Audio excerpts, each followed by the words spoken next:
The Me Too and Time's Up movements made headlines over the past year. Today, sexual misconduct allegations against Supreme Court nominee Brett Kavanaugh fueled the conversation once again. I spoke to one ELN student who finds strengths in numbers and allies to share her story.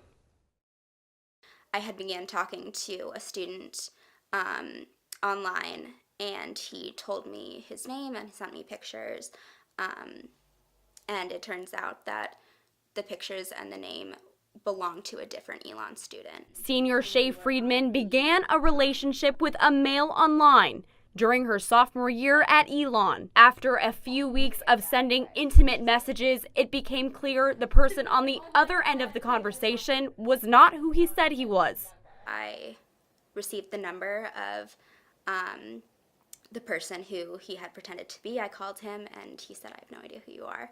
And I think that was probably one of the most gut-wrenching moments. This gut-wrenching moment spiraled into months of crippling anxiety, knowing there was another student on campus who she says sexually exploited her. According to Title IX statute, sexual exploitation occurs when a person takes non-consensual, unjust, or abusive advantage for his or her own advantage or benefit. Title IX ensures fair treatment for sexual harassment victims under federal law.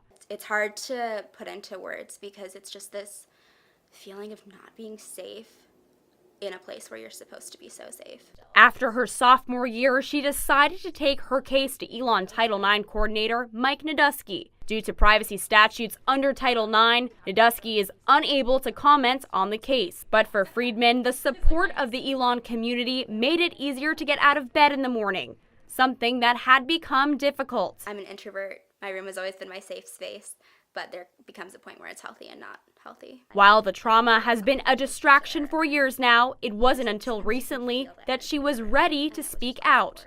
Do you think you would have talked about this on camera 2 years ago? Probably not. What do you think it is now that you're able to?